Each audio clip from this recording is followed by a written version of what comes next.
New day, new me, new cup of motivation. To do this, you are going to need some hardware, unless you choose to do a clip-on version, which is totally fine too. I found this hardware set. Oh, that's wrong. Wrong bit there. So we've got a double loop, a eye, and a hook. So this will help tension it, and then the hook and eye interlock, and that's how it stays closed. So now we just need to cut some pieces. Luckily, I overcut a little yesterday. So we'll see how much of this we can use.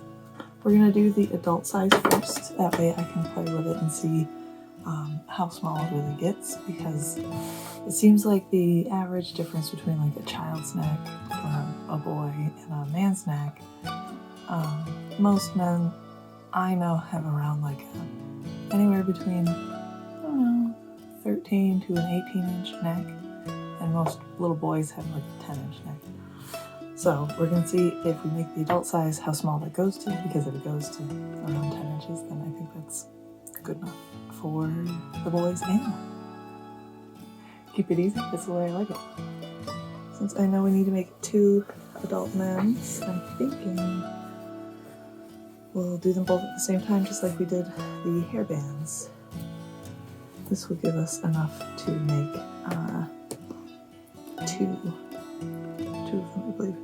Because this is our definition of how big or wide we need our collar to be, because we want to be able to insert it into the hole. What I'm looking for, see, if we did 3 inches, we'd fold it over and we'd get about 1.25 inches, because it won't be perfectly 1.5 inch after the seam allowance. It's about a 1/4 inch seam allowance. So I'm thinking if we do 5 inches, we will cut that in half. That's 2.5, and then take away 1/4, and 1/4, take away 1/4. It's about 1 inch. So this still would be a little big.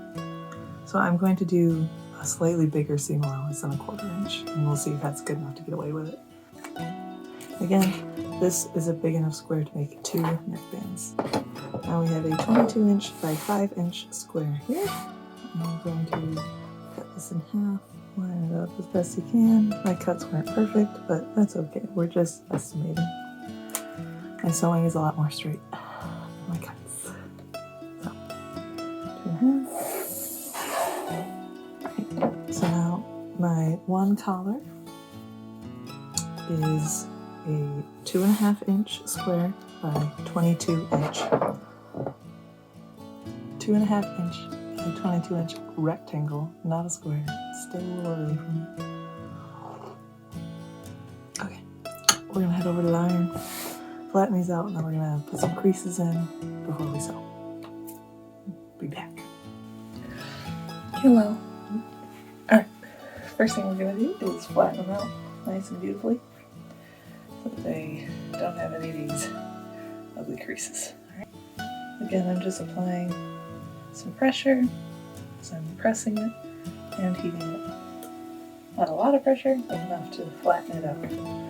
So this time I'm going to be a little bit more careful. I'm going to not fold it all the way into like the halvesy section. I'll leave a little bit of room there, so that when we fold it in half, it lays a little bit flatter.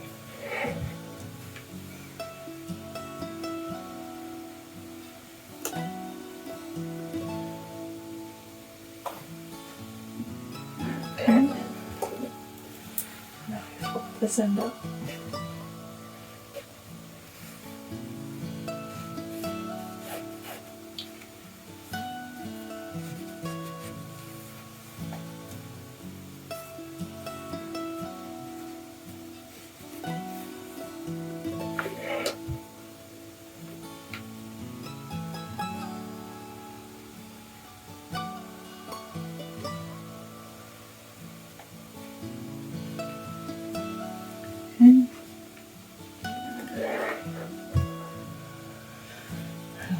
Whole thing over.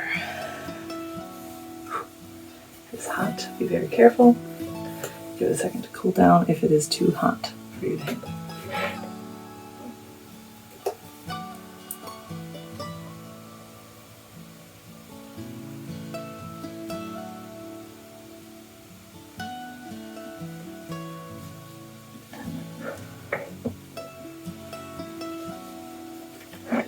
Let's see if this is, let's work on this end. Feel the heat. Okay, that'll work. Excellent. Go to the workbench. Let's get sewing. We will just give this a little pin. Now, if you don't have a sewing machine and you do still want to do this, they make some excellent stuff called blue sewer's tape. And you literally just tape it closed and it stays pretty well. So if you're making something that you're only going to wear once or twice, that's a great option. Otherwise, you could just tack every couple inches by hand sewing. That would work just fine. I'm thinking it's going to look super nice if I do at least a top stitch all the way down this edge here. So this time you may notice that I am pinning in the same direction as my sewing. And that's just because I really want to make sure that this lays down as I'm sewing. And getting one pin here and a pin right next to it, like coming in here and out here, will really help ensure that this lays down. It does mean I will have to sew a little slower in order to not hit my pins. So since these are so skinny, I'm going to do as close to the edge as I really can. If that's too difficult for you, then I honestly suggest just doing something right down the center. It'll look fine. It's just a design. Just make it look intentional. No one will know. It'll be great. This is a traditional sewing foot. Usually they're marked with some kind of indicator that they're the primary foot. This one is marked with an A on it. I don't know if you can see that very well. It's right there. A. This is a zipper foot. You can tell because it's only got half the width here. Well, a little over half. And this holds the fabric down while the zipper edge can actually fit through here. So you can sew right up almost to the very edge of the zipper. A little comparison here. You can see they look almost similar. They both will be, so this bar is where it attaches to the sewing machine, and then the needle will come through the center of the oblong hole. So this actually will be sewing in almost the same spot, but we'll be able to position the fabric really close to the edge here, following this big foot part of it. And I think we'll get a much better result. You can see I've lined up my fabric really close to the edge of this guy. Maybe. Oh. Come on. So as I sew, it's going to sew right on the very edge, hopefully right next to this seam, and hopefully look really nice. If it does, then I'll do the same thing on the other edge, have double top stitch.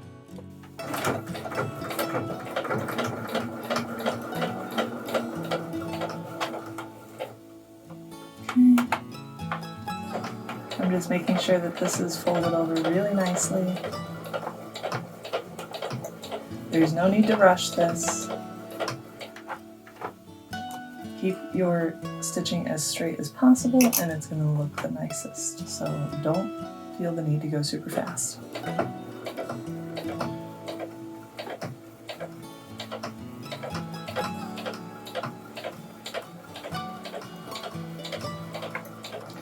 So the other thing to note is that with sewing machines, you do not need to push the fabric.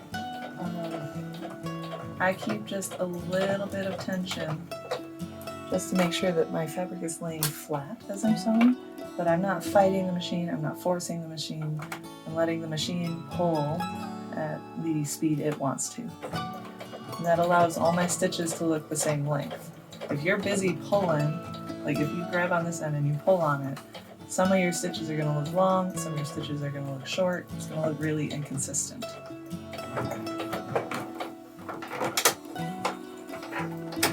Okay, let's see how we did. Looks pretty good. There's only a couple spots where I went a little high. But the nice thing is there's only one spot where it looks like I didn't quite catch both. So I can, it's not actually that noticeable. And that's likely going to be in the back. So we'll just make sure this is on the inside so that the outside shows the top stitch all the way around. Let's trim up our threads here. Magnet. Oh no. Needles everywhere.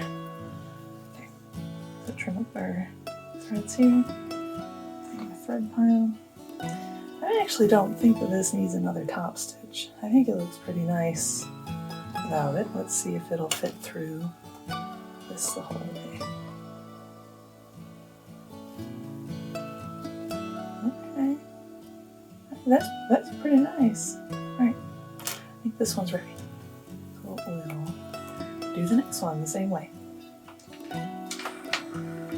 So up close here you can see this end is made out. We've got our double fold. Then I inserted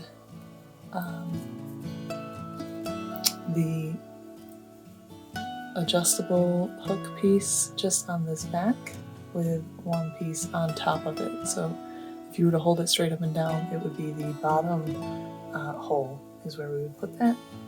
And then to attach the hook, we're going to put the hook facing back toward the hoop there, so we can connect it like that. And then just bring that other end of it all the way back to our adjustable piece up through the top. And fold it over and fold it over. And we're just going to sew here, we're going to sew here. Easy, easy. Excellent, excellent. Now this should look just the same as your other one. That's what, if you decide to try a different method than me, the only thing I recommend is you make everything the same. That way you know how it functions, you know how it's supposed to look, everything. Try to go for consistency in yourself. These look great. So we're going to put this away for a minute, and then we're going to sew the bows onto the collars. I've seen other suggestions where, you keep this maybe like around this point, because then this will be behind the collar. But since we're making this for both the smaller size and the larger size, I'm going to put it right behind the bow. I think the bow will hide it pretty well. Maybe just a little wider. There we go.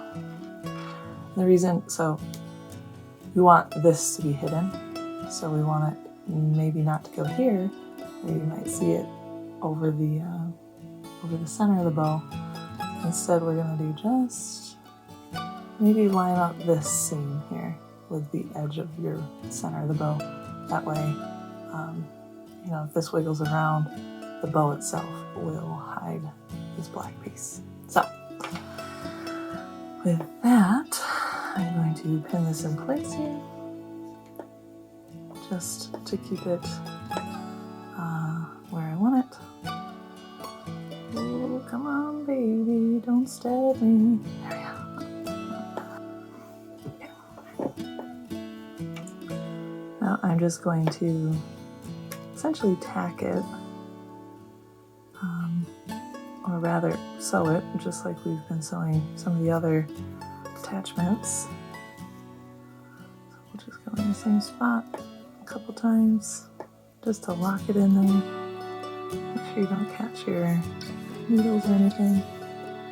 And we'll just sew it right across. Right across. That Michigan tea, man.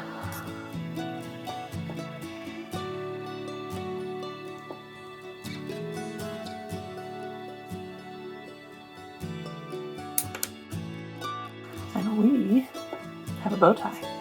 So For example, my neck's not quite that long. Oh my goodness. Imagine how cute this would look on like a dog or a cat. We have a completed red bow tie. Now, I will say traditionally, the collar should probably match the actual bow, but I do actually really like the contrast. I don't know that I've ever seen this before, so it'll be something unique that, you know, maybe your friend hasn't seen before. So there's nothing wrong with a little bit of creativity. And, you know, that's the other thing about doing something that's a little different, is it's not something that your friend can go out and buy, right? Because all these stores will just sell the same boring thing. So you just got to know if your friend is open to having something that's contrasting like this, or if they would prefer the more traditional. You just want to make sure that whatever decision you make is with that person in mind. Oh, here we go. Little red bow tie. And honestly, I don't think the collar is that important, because a lot of times they're going to be wearing those shirts and cover like right over and like that. So looks pretty nice, pretty nice. Thanks for joining me today as I finished up the bow tie version of this 2 bows 3 ways project. This is one in a series. You can check out the tutorial for all of them built into one tutorial. Otherwise, you'll have to check back in a little bit to see how I do the headbands. I do appreciate you joining me today. I hope you have a great day, and I can't wait to see what we craft together next time. Okay, bye-bye.